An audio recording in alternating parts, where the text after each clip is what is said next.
Olá, boa noite a todos. Sejam bem-vindos a mais programa Espiritismo na Prática. E hoje o tema é sobre Deus, um tema muito importante. A gente vai falar um pouquinho alguns atributos, qual a importância de Deus, né, o que Deus representa na nossa vida. O tema de hoje, então, a gente vai estar a companhia novamente da nossa querida irmã Lara. Boa noite, Lara, tudo bem? Boa noite, Jefferson. Tudo bem? Graças a Deus. Boa noite a todos que nos acompanham aqui no Espiritismo na Prática. Sempre uma alegria a gente estar aqui, né, e falar sobre o nosso Pai, né? Por menor que seja o nosso conhecimento, né, Jefferson? É sempre uma alegria para nós. Exatamente, Lara. E antes de começar a falar sobre o tema, gostaria de convidar você a se inscrever no canal, deixar seu like, comentar, compartilhar, porque é muito importante que você divulgue, que você compartilhe esse vídeo, para que mais pessoas possam entender a importância de Deus, quais são os atributos de Deus, como Deus pode nos ajudar a nossa vida, as cotidianas, porque muita gente perde a fé, perde a esperança, perde a confiança em Deus. Nós precisamos sempre estar ali sendo fiel, tendo fidelidade a Deus com nossa fé, nossa esperança e também com a confiança. Então, se inscreva no canal, deixe seu like, comenta, compartilhe e galera, o que a gente pode falar sobre Deus? Jefferson, quem ama não conhece a Deus. Porque Deus é amor. Já vou começar com esta belíssima frase que está em João 1 João 4:8. Essa, para mim, é a melhor definição do nosso Pai. Deus é amor, né? Agora, gente, para a gente falar de Deus, a gente tem que ter primeiro, né, na nossa mente, o que é Deus. A gente já consegue explicar Deus, sentir Deus?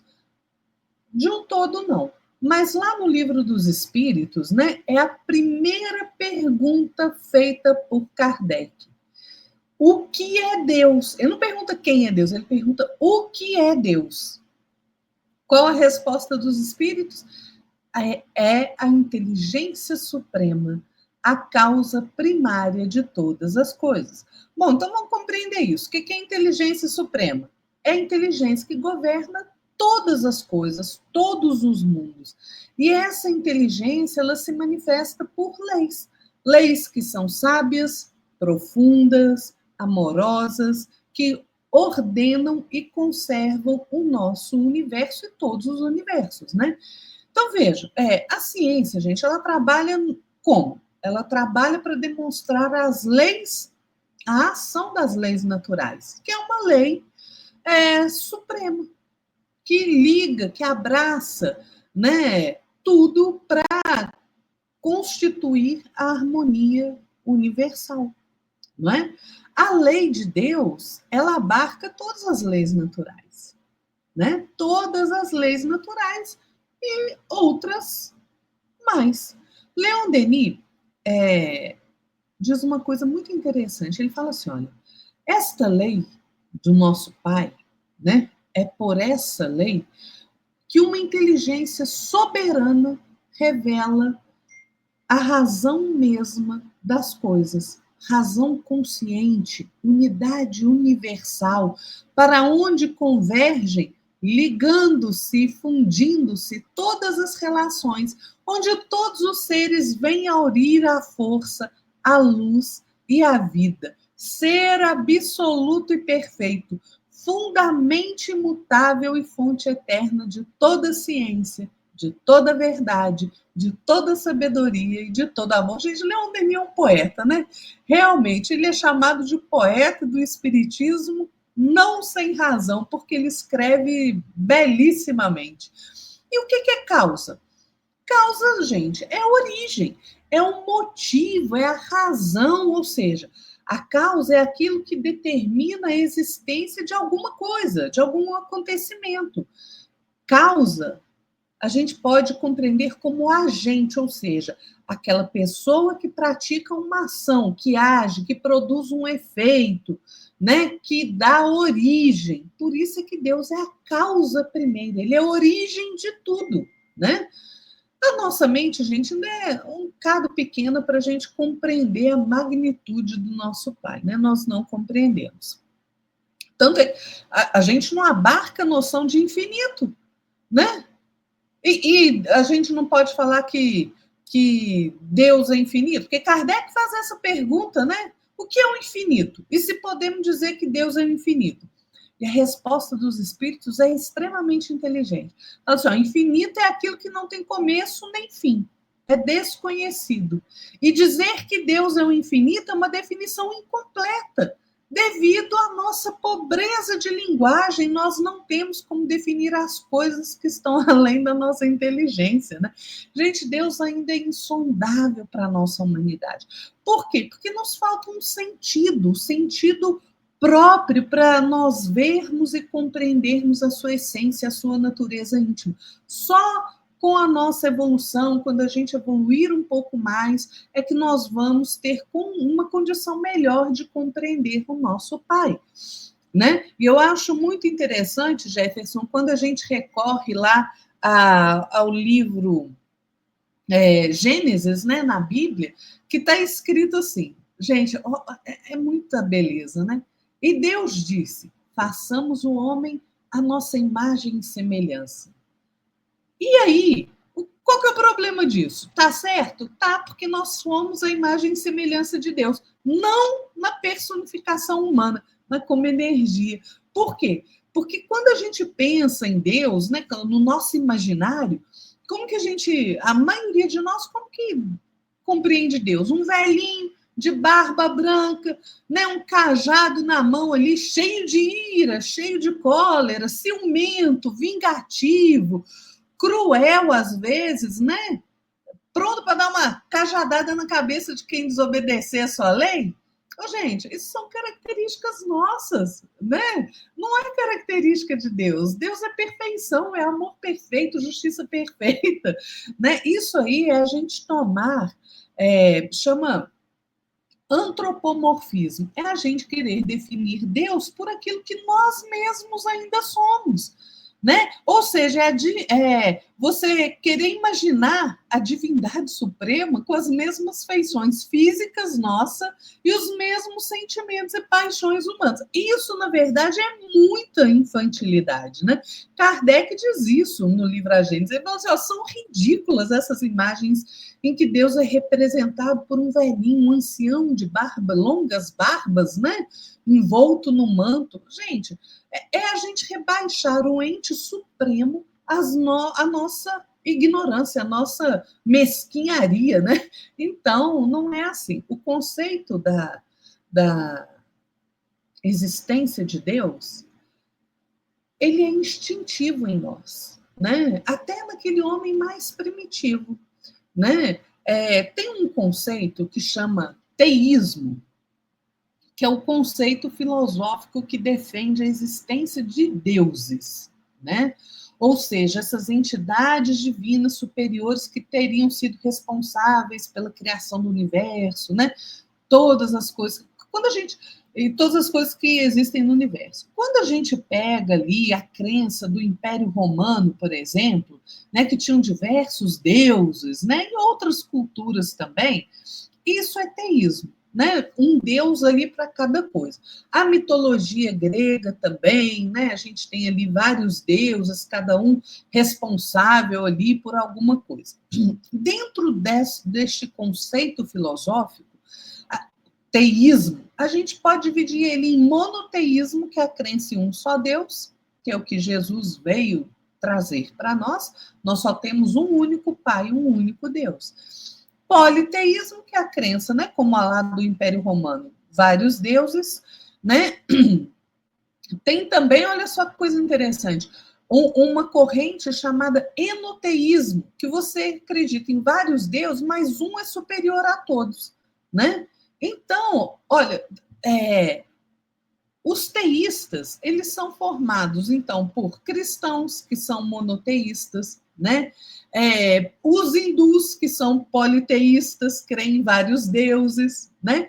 Agora, em contraponto com esta corrente filosófica, que é o teísmo, a gente tem o quê? O ateísmo. São aquelas pessoas que não acreditam em nenhuma divindade, não acreditam em Deus, não acreditam que nada disso existe, né? É aquele ateu que se diz ateu, né? Que não acredita em Deus. Agora, gente, como a ideia da existência de uma divindade é instintiva, desde os tempos mais primitivos, né? Porque a gente vê os povos aí desenvolvendo uma crença sobre a ideia de divindade, por que isso acontece? Na minha humilde opinião, porque as leis do nosso Pai estão inscritas em nossa consciência. Né? Se elas estão inscritas em nossa consciência, por mais primitivo que seja o homem, esta ideia de Deus é latente, está adormecida ali na própria consciência dele. Aliás, Kardec corrobora com esse meu pensamento, né? Porque ele diz que se o sentimento íntimo da existência de Deus não é fruto da nossa educação, só para terminar meu raciocínio, Jefferson, seja, se Deus é ensinado para nós, não é, sabe por quê? Você pega um índio lá na Austrália, lá, né, um aborígene, ele tem a consciência de um ente divino, de um ser divino, e ninguém foi lá educá-lo. Nas tribos, nós temos ainda tribos aqui na Amazônia que quase nenhum contato tem com o homem. E eles têm a crença numa entidade divina. Então, não é fruto da educação, né? Realmente não é. Por quê? Porque a gente vê essas pessoas, esses grupos que não têm nenhum contato com a civilização, não foram educados, não foram para a escola e têm a crença em Deus. Né? Então, quando alguém vira para você e fala assim, olha, mas me prova que Deus existe. Tem causa? Tem efeito sem causa? Tem. Alguma coisa acontece sem uma origem, sem uma causa? Não. Tudo que não é causa do homem vai ser obra de quem? De Deus. Muito bem, Lari. E você falou que tem o ateísmo, né? Aí eu me lembrei, né? Sempre me lembro dessa parte do nosso filme solar, né? O Lisa chega, né, e fala pro André Luiz, né? Tem muitos ateus que chegam aqui no solar falando que não acreditam em Deus. Mas até falar, eu sou ateu, graças a Deus. E a Lara foi muito bem, deu uma breve introdução, né? Sobre a questão de Deus. Realmente, muitos de nós, a gente acha que Deus é aquele senhor, barba branca, né? Que tem ali sentado na nuvem, né? Fica ali, como a Lara falou, né? Irritado, irado com as pessoas e colocando castigo nas pessoas, né? Porém, Deus não é isso, Deus é amor. Jesus veio trazer o Deus de amor, né? Antes de Jesus para trás, né? Era um Deus mais irado, Deus mais de ira, era um Deus mais de liderança, no sentido de privilégio de algumas pessoas ou de algumas regiões. Eu acho interessante que depois que Jesus veio à Terra, ele veio nos trazer um Deus mais amoroso, um Deus Pai, um Deus família, é um Deus que está ali conosco, amparando nossos anseios, nossas vontades, nossos esforços. Não é aquele Deus que, Jefferson errou, tá bom, agora tu vai pagar até não poder mais, né? Mas eu te dou um castigo bem forte, bem impactante, para você sofrer bastante. Porque eu sou Deus, Deus de todo o universo. Não é assim. Agora penso eu não tenho filhos, mas se eu como imperfeito que eu sou, se eu tivesse filho, eu não jamais daria um castigo eterno, um castigo mais, um castigo cruel para meu filho, porque meu filho errou, porque minha filha errou. Se eu tenho essa noção, essa percepção que meu filho errou, vou ali converso, chamo atenção, né, oriento, mas se eu aplico um castigo ao ponto de prejudicar com a criança, ou talvez de trazer com a criança um conflito particular, um transtorno, um distúrbio mental, o impacto que eu vou causar naquela criança, se eu não sou capaz de fazer isso, o que Deus é capaz de fazer isso conosco? Deus não é Deus de castigo, Deus de ira, é Deus que faz e se pudesse te arrastar pelo chão e vai assim, ó, tá errado, tá errado, tá errado. Não, Deus é amor, Deus é paciente, Deus é harmonia, Deus é a ordem. Deus nunca foi o caos, nunca será o caos, nunca vai gerar caos. Deus sempre será a felicidade e o amor pleno. Então, eu me recordo que muitos de nós temos ainda aquela entidade divina, que é aquela entidade divina de é o particular. Aquele Deus que é meu Deus. Deus é meu e mais ninguém. De meu Deus é diferente do Deus da Lara. Meu Deus é diferente do Deus de vocês. Não, não é isso. Não. O Deus que nós temos é Deus de todos. Então, muitos de nós temos essa particularidade. A gente quer um Deus exclusivo para nós. Ou algumas religiões, alguns habitantes, alguns grupos, né? Tem aquele Deus mais infantil, que é o Deus tribal. É o Deus da minha tribo, Deus da minha religião, que é o Deus que importa, é o Deus verdadeiro. E todo Deus que todo Deus que está fora daquela religião, daquela tribo, é um Deus falso, né? Isso, muitos de nós temos essa opinião, temos esse entendimento. Porém, eu tenho certeza absoluta que as pessoas, quando começar a conhecer realmente esse Deus amor, esse Deus de união, Deus de ordem, todos nós saberemos, entenderemos que Deus não é de um grupo. Deus não é meu Deus. Deus não é nosso Deus. Deus é de todos, de todo o universo, incluindo aqueles seres que moram em outros planetas. Deus é Deus deles também.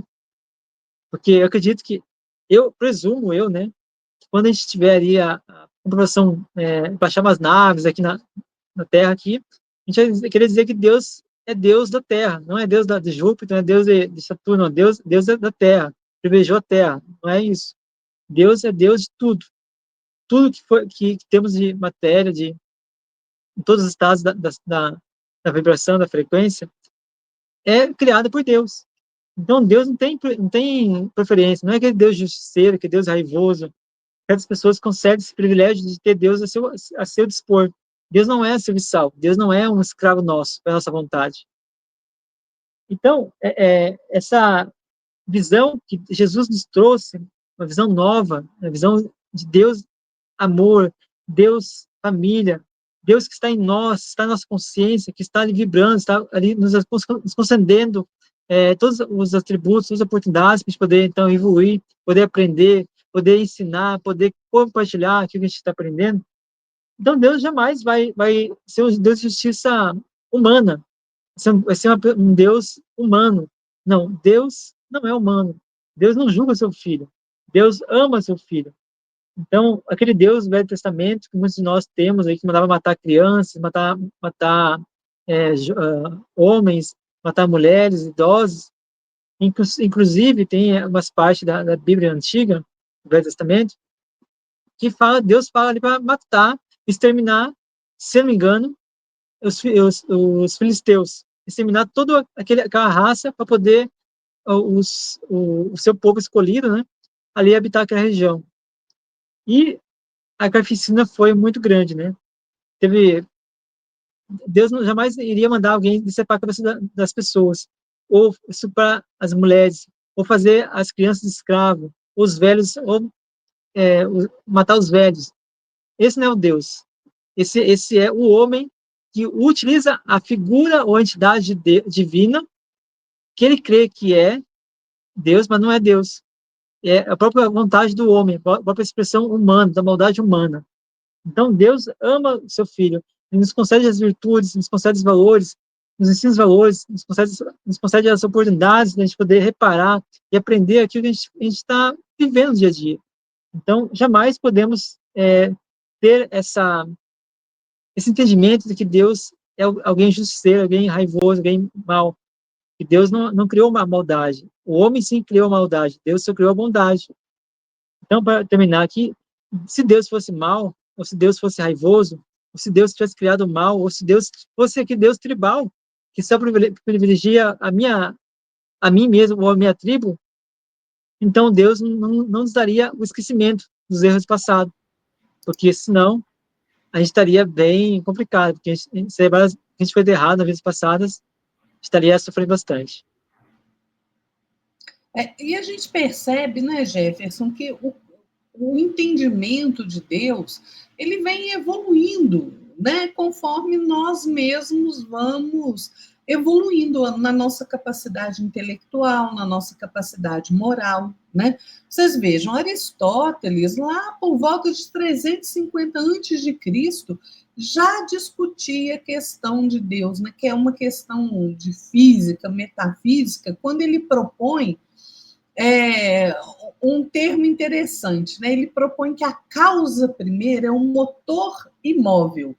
E é interessante a gente observar esse conceito de Aristóteles, porque o que é esse motor imóvel? Ele diz que o primeiro motor imóvel é o ser absolutamente perfeito, é o ato puro, imutável, é a causa primeira absoluta de todo o movimento existente no nosso mundo, né?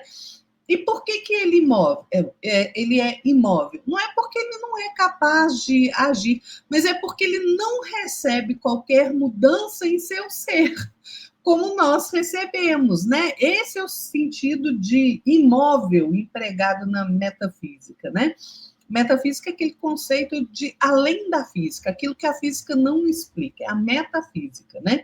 Então vamos compreender esse conceito de Aristóteles, porque ele é interessante a gente ver como a gente evoluiu nesse conceito de Deus, né? O que é motor? Motor é aquele agente de mudança, né? Aquele que causa um movimento, né? Por exemplo, sem o motor do carro, o carro não anda, não é? Então, vamos pensar assim, olha, vamos pensar no exemplo de Jesus, que era carpinteiro. O carpinteiro é o motor do movimento que faz da madeira uma mesa. Pega a madeira, se ela ficar ali, não acontece nada com ela. O carpinteiro trabalha, faz um movimento em cima da madeira e cria mesa, cadeira, estante, né? O móvel é aquilo que recebe a mudança, ou seja, a madeira. Né? Quem que sofreu a mudança do carpinteiro? A madeira. Então, todos os seres físicos e naturais que existem no nosso mundo são animais, plantas, ser humano, estrela, o cosmos, tudo é ser móvel. Porque tudo recebe mudança. O único que não recebe mudança é o nosso Pai, o Criador de todas as coisas, que é o motor imóvel de tudo que existe, a causa primeira, não é? Sócrates, lá na Grécia Antiga, por volta de 440 a.C., ele já fazia referência a Deus, ele utilizava um termo, theos, né? Que também foi usado nos diálogos de Platão. Platão era discípulo de Sócrates, né? Xenofonte, também, que era discípulo de Sócrates, ele cunhou uma expressão muito interessante. Ele dizia que Theos, Deus, é aquele que coordena e mantém unido o universo, onde todas as coisas são justas e boas. Olha que coisa maravilhosa, gente. E as apresenta sempre intactas, sãs e sem idade para nosso uso, e mais rápido do que se pensa para nos servir infalivelmente, é manifesto em suas obras supremas, e ainda assim não é visto por nós na ordenação dela. Veja, gente, essa questão que o Xenofonte traz, né, o ser manifesto em suas obras supremas, tratar na questão 9 de O Livro dos Espíritos, né? O Kardec faz essa ponderação, onde se pode ver na causa primária uma inteligência suprema superior a todas as outras, né? Qual é a resposta dos espíritos? Pela obra se conhece o autor. Vede a obra e procurai o autor. É o orgulho que gera incredulidade. O homem orgulhoso nada admite fora de si. E é por isso que se considera um espírito forte. Pode ser que um sopro de Deus, pobre ser que um sopro de Deus pode abater. Nós nos achamos a última bolacha do pacote, né? A verdade é essa. E nós não somos absolutamente nada. Agora, tem Emmanuel, no livro Coragem, traz uma consideração sobre Deus e sobre a atuação de Deus na nossa vida que eu acho maravilhosa. Ele fala assim, olha, se crês em Deus, caminharás sem aflição e sem medo. Nas trilhas do mundo, por maiores surjam perigos e riscos a te obscurecerem a estrada, porquanto, ainda mesmo à frente da morte, reconhecerás que permaneces com Deus, tanto quanto Deus está sempre contigo. além de provações e sombras, limitações e mudanças em plenitude da vida eterna. Então, gente, olha, a gente precisa estudar. A gente realmente precisa estudar. Lá no livro A Gênese, Kardec diz sobre Deus, né? Leiam, gente, é muito bacana. Então, assim, olha, em todos os tempos, nós nos voltamos para Deus para agradecer, para pedir, na maioria das vezes, né? Quase nunca a gente agradece, mas a gente pede, que é uma beleza, né? Nós somos ótimos pedintes. Então, esse pedir, essa queixa humana, sobe para esse ser eterno, divino, né? Para essa alma do mundo, que a gente pode chamá-lo de tantos nomes, né? Tantas denominações: providência, providência divina, grande arquiteto, ser supremo, Pai celeste, Pai divino, Deus, todo, tal. Qualquer que seja o nome que você queira dar, ele é sempre o centro. Ele é a lei, ele é a razão universal de tudo existir. Ele é a razão em que o mundo se conhece, se possui, encontra sua consciência e o seu eu, né? Lá no livro, no Antigo Egito, Hermes Trismegisto chamava Deus de todo. Ele dizia, como Paulo disse no Ato dos Apóstolos, olha, Hermes Trismegisto, 4.000 anos antes de Cristo, ele disse o seguinte: o todo, ele existe. E nós temos a nossa existência na mente do todo. Nós vivemos na sua mente, nos movemos na sua mente, temos a nossa existência na sua mente. E o que Paulo diz lá no Ato dos Apóstolos, né? Deus fez tudo que existe para que os homens o buscassem e talvez tateando pudessem encontrá-lo. Embora Deus não esteja longe de cada um de nós, pois nele vivemos, nos movemos e existimos. É a mesma coisa, né? Lá no Tao Te Ching, Lao Tse, lá na China, né, o Tao Te Ching é o livro do caminho e da virtude, ele fala: a fonte de todo movimento, olha aí, o Xenofonte, olha aí o Aristóteles, né? A fonte de todo movimento é o tal. Quem pode declarar sua natureza? Ela está além dos sentidos e ainda assim todas as formas sensíveis se mesclam na sua substância. Ela está além dos sentidos e ainda assim tudo que é percebido se oculta em sua substância. Ela está além dos sentidos e ainda assim todos os seres vivem mergulhados em sua substância. Assim como foi no início, é neste momento e será para sempre. Em seu nome, tudo ocorre sem cessar, tudo flui em ciclos de amor e beleza. Vejam, gente, o homem tem uma capacidade, embora a restrição da nossa capacidade intelectual ainda, de definir Deus de uma maneira belíssima, né? Para mim, Deus é a vida dentro da vida que somos todos nós, né? Então, gente, Deus é isso, é o nosso Pai. A nossa linguagem ainda é muito impotente para exprimir, para a gente compreender a ideia desse ser infinito que está conosco, tanto quanto nós estamos com ele. Exatamente, olha, eu costumo chamar Deus de Criador, né? Eu gosto de usar a palavra Criador, né? E já fazendo as considerações finais, eu queria... Às vezes a gente pergunta assim, tá, mas como é que eu posso ver Deus? Será que um dia eu vou ver Deus? Será que como posso tocar em Deus? Como posso admirar Deus? Então, no livro Plantão de Respostas, o Emmanuel responde a questão. Falando o seguinte: quando não mais tiver o espírito obscurecido pela matéria, seja, por suas imperfeições, né? Quando, pela sua perfeição, se houver aproximado de Deus, ele o verá e compreenderá. Ou seja, para a gente poder ver Deus, entender Deus de fato, nós precisamos limpar nossa alma de tudo aquilo que é imperfeito, tudo aquilo que é vício humano, paixão humana, tudo aquilo que nos corrompe, que traz a inferioridade em nós. Então, essa é uma forma como o Emmanuel traz, que quando a gente alcançar a perfeição, quando a gente se despojar do espírito obscurecido, né, pela matéria, pelos bens da matéria, aí sim nós entendemos e veremos Deus. Kardec, nessa obra Espiritismo, sua expressão mais simples, fala o seguinte: Deus não criou o mal, estabeleceu leis e estas são sempre boas, porque ele é soberanamente bom.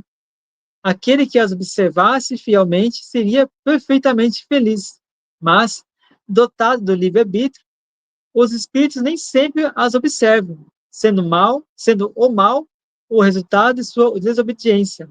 Pode, pois, dizer-se que o bem é tudo que é de conforme à lei de Deus, e o mal, tudo que é contrário à lei de Deus. E aí, entramos no seguinte, algumas propriedades, alguns atributos de Deus, né? Deus é a inteligência suprema, causa primeira de todas as coisas. É eterno, é único, imaterial, imutável, todo-poderoso, soberanamente justo e bom. Há que ser, há de ser infinito em todas as coisas, em toda sua perfeição, porquanto, supondo imperfeito, um só de seus atributos, ele já não seria Deus. Ou seja, Deus é perfeito porque todos os atributos de Deus, todas as propriedades de Deus, ele é totalmente bom, né? Ele é infinito. Então, não há imperfeição em Deus. Cara, que você queria fazer um comentário, ou as pessoas finais, fica à vontade aí. Só falar, Jefferson, que, gente, às vezes a nossa relação com Deus ela é muito mal resolvida, né? A gente beira ali ao sobrenatural, ao misticismo, a gente quer manifestação que prove a existência de Deus, a gente exige que ele resolva os nossos problemas, que nos proteja das nossas próprias mazelas, né? Que a gente precisa acordar, pessoal, né? A nossa relação com o pai é íntima, ela se dá no dia a dia, no cotidiano da vida, né? É na nossa jornada, nas nossas idas e vindas aí pelas estradas e caminhos que nós seguimos, né? É na nossa relação com a família, com as pessoas, é na escola, é no trabalho, é no templo religioso, é na hora do lazer, da descontração, é quando a gente senta à mesa para saborear uma boa refeição, é em tudo que fazemos, é em nossas perdas, nos nossos ganhos, no nosso riso, nas nossas lágrimas. Vejam, a nossa relação com o Pai é em cada segundo da nossa existência, em cada respiração. Quando a gente compreende essa verdade, a gente passa a sentir a presença de Deus em cada momento, em cada instante. E a gente passa, então, a perceber a sua assistência amorosa, justa, na exata medida em que nós mesmos nos esforçamos para dar o nosso melhor na vida, diante de todas as situações, né? Quando a gente traz essa compreensão para a nossa vida, a gente compreende melhor o nosso caminho. Então, fortalecer a nossa relação com Deus, com o nosso Pai, o nosso Criador, que nos ama incondicionalmente, que nos incentiva a todo instante a sermos melhores, sermos mais justos, corretos, a amarmos. Esse tem que ser o nosso objetivo diário, porque Deus não está em templo de pedra, né? Deus está no templo da natureza, no espetáculo dos mundos, no esplendor da vida, gente, né? Então, olha, o amor, gente, é reflexo de Deus, de nosso Pai, criador de tudo que existe, que se compadece de todas as suas criaturas, que não violenta ninguém, que tem tanto amor por nós, um amor infinito. E é em razão desse mesmo amor infinito com que Deus nos ama, que ele determina que nós estejamos sempre sob a lei de responsabilidade que se manifesta para cada criatura, em cada consciência, de acordo com as suas próprias obras. Eu quero terminar, Jefferson, com um parágrafo do livro Grande Enigma, de Leon Denis, que diz assim: É a ti, ó potência suprema, qualquer que seja o nome que te deem, por mais imperfeitamente que sejas compreendida, é a ti, fonte eterna da vida, da beleza, da harmonia, que se elevam nossas aspirações, nossa confiança, nosso amor. Belíssimo, né? Esse livro é excelente. Quem tiver a oportunidade, adquira essa obra magnífica. Então, chegamos ao final desse programa de hoje. Agradeço a sua companhia. Muito obrigado por ter ficado conosco nesse momento. Né? Agradeço também a Lara pela participação, pela abordagem. Ela nos trouxe aqui muitas reflexões, muitos ensinamentos. E o Espiritismo é isso, né? É aprender e compartilhar sempre. Lara, muito obrigado por tudo. Uma boa noite para você. Eu que agradeço, Jefferson. Uma boa noite a todos que ficaram conosco até agora. Fiquem todos na paz de nosso Senhor Jesus Cristo. Até o próximo domingo, pessoal. Tchau. Obrigado, pessoal. Até a próxima. Se inscreva no canal, deixe seu like, comente, compartilhe e divulgue esse vídeo para mais pessoas.